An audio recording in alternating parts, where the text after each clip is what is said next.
mga kapitbahay na sinasabi niyong nangungutya sa inyo. Tagal-tagal ko na rito wala akong pinakitang masama sa kanila ako. Ang ibig ko sabihin, mahal ko pa rin sila kahit ganito ang kalalagayan natin. Hindi ako nagtatanim ng sama ng loob.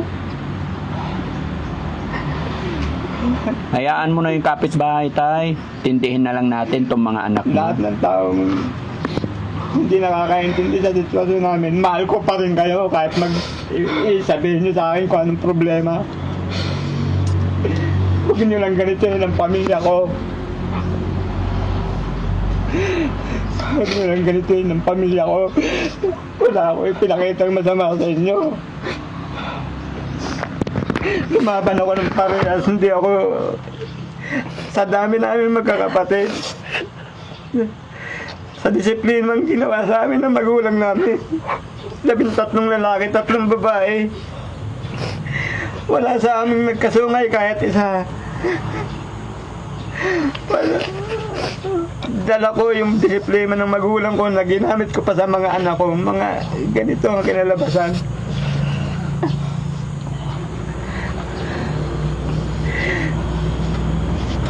Ako, nag-iisa lang ako sa mga kapatid kong nabibilang na binigyan kami ng kahihiyan sa tao. Humarap kung naiintindihan yung salitang kahihiyan.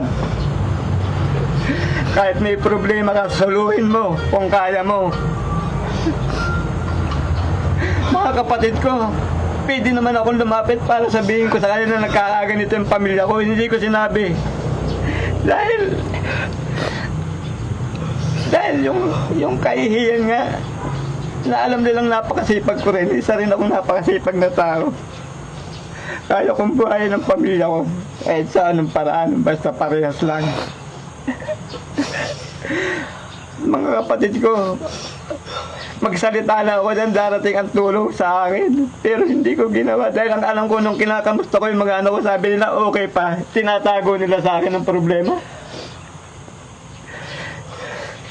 Bigla na lang nakita ko na sa videos nahawakan na sila ni Daddy Frank.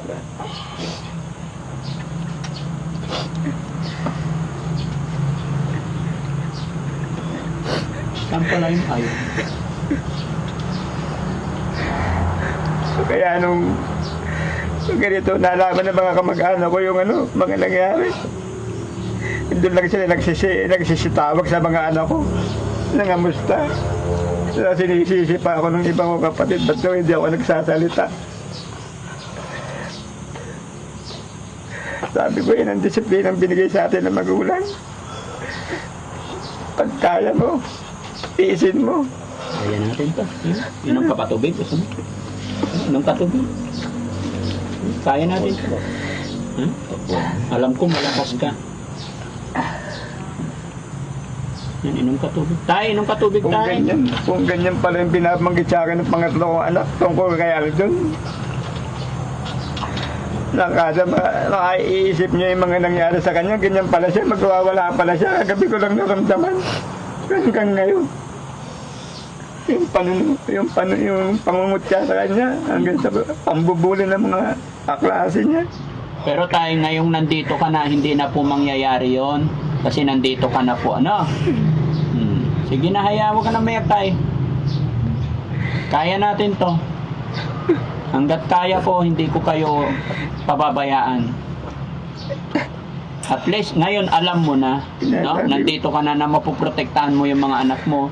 Nandyan din si Polivic na panganay, hindi niya kayo pababayaan. Tama. Tama yung sinabi ni Polivic, hindi kayo magkakaaway, magkakampi kayong pamilya. No? Kaya the more na nagkakaisa po kayo, lalong lumalakas kayo. At least nailabas na ni Aljon yung sama ng loob niya para wala nang kasi nandyan sa dibdib niya eh, kaya nung sumabog kaya nilabas na niya. Kaysa naman nahihirapan siyang dala-dala. Hindi niya kailangan idamdamin yan kasi yes, hindi siya nag-iisang dito sa ibabaw ng mundo. Yun din ang iniisip ko din. Kaya naging pagka-independent ko, ginawa akong dependent. Ayaw kong sarilin yung mga ginagawa ko to. Hindi para sa sarili ko, ginagawa ko to para sa ating lahat. Yung mga, alam ko, yung mga taong ano, kaya nga bigla ako sumabog eh, na from 1K follower, bigla 40 to 50 follower eh. Kasi nga, yung mga naniniwala sa akin nga, naiintindihan yung sitwasyon namin. Umiiyak si tatay. Kaya ka lang tayo, inom ka tubig ka. Ginawa mo kagabi. Ano maintindihan ng mga kapitbahay natin?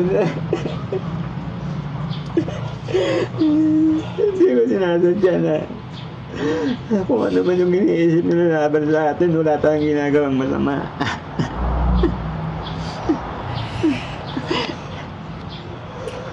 Magsalita ngayon sa oras na to. Pag alis nila Daddy Frank, lumapit dito sa akin, makipag-usap kung sino may sama ng loob sa akin. Pero palagay ko, wala ni isa. Tay.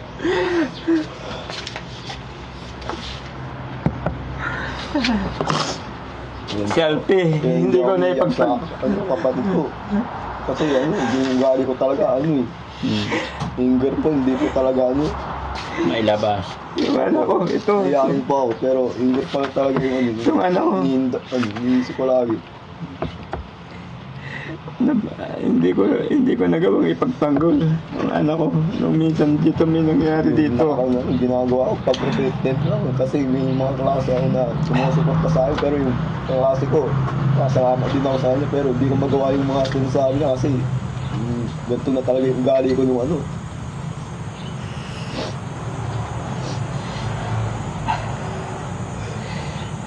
Yung anak ko,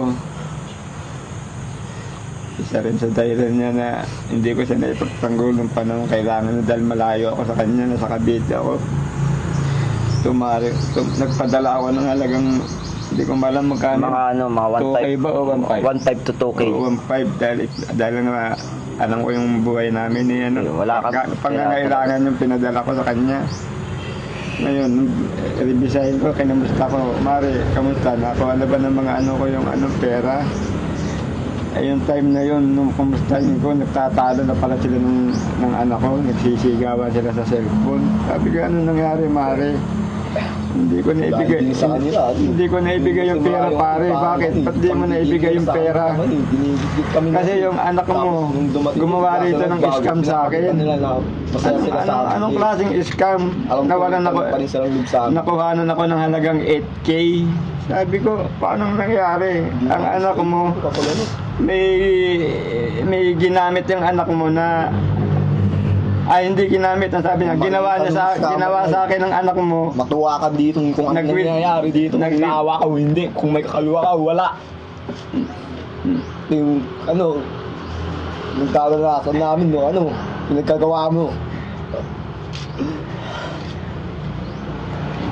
Hindi namin ginagawa, pero ang nagawa, parang kaming naging misil. Kaya may kasabihan talaga tayo na kailangan natin maging matatag sa mga bawat bagay. Kahit sabihin nila na ganito, may paratang sila sa atin, hindi naman natin ginawa talaga, huwag tayong magpa-apekto, no? Dahil doon, 2 araw silang mahigit hindi kumain doon sa perang hindi nila agad natanggap. Pero binigay din. Binigay din kalaunan siguro. Hindi namin Pali pa siguro ng mga kulang 1 buwan bago binigay. Ang sinasabi nga, yung anak mo nakapaglabas ng 8K sa akin na na ang ginamit na profile ay yung profile pa ni Kapitan na parang ginamit ko Kaya pinaniwalaan nila yung pinaniwalaan namin kasi nung mga araw nun, wala kami ilaw nun. Nag-challenge silang kami dun sa stage. Yun, Scammer pala. Oo. Nalata na din. parang ang nangyari doon, nakuha na ng pera na 8K ang kumari ko, pero ito ang ginamit, si LP. Ikaw ang naglapit ng number, ikaw ang nagbigay ng number ni Mari. Oo, ako yung lumapit. Kaya ikaw naman ginamit ng tao na yon dahil ikaw madaling paniwalaan dahil bilang inaanak ka pa nga niya. Ninang mo pa nga yun. Kaya ito naman si Gumari, madaling binigyan ng pera si Alpi, nailabas yung pera dahil si Alpi ang nakapaglapit ng di ka sa kanya. Pero scammer naman, hindi Scammer, siya. hindi. Tama.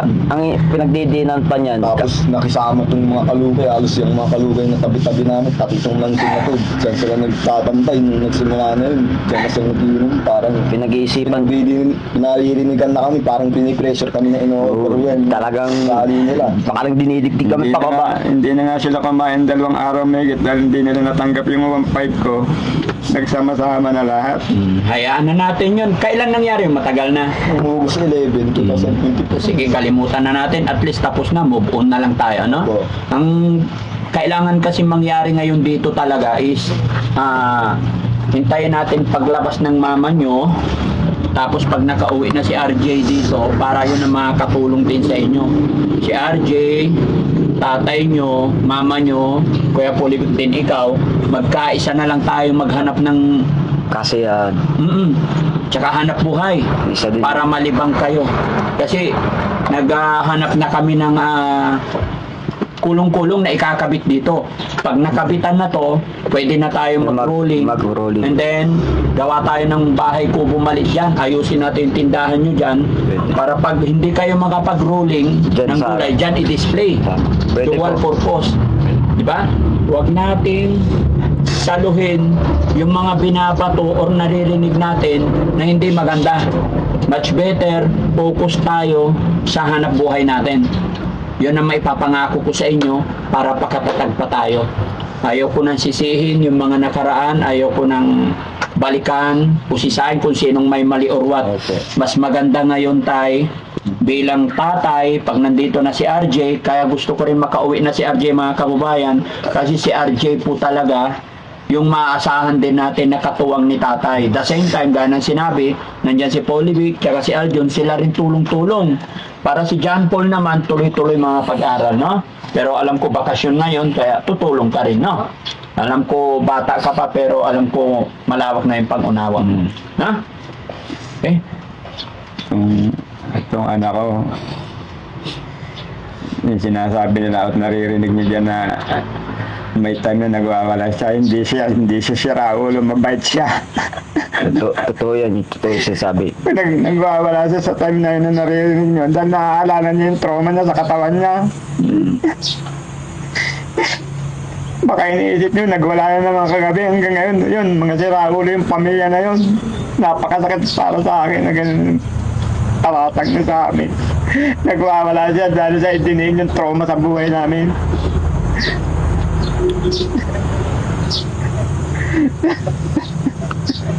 Yung anak ko, ang alam ko, pagkarating ko dito, ayos kami, bigla na nagkaganyan na pag pinagwala. Hindi ko alam ang dahilan. Yun nga, binanggit sa akin ng mga pangatlo kong anak. Si Aljon, pag biglang nagwala yan, naisip na naman niya yung mga nangyayari sa kanya ng pangungot siya, yung mga naging buhay niya, kaya nga siya na-stop sa pag-aaral. Kaya, mga anak ko, may kakayahan sila lahat mag-aral kung pag-aaral lang. Pero nai-stop sila dahil doon pala sa mga bully-bully na hindi naman sinasabi sa akin ang totoong dahilan.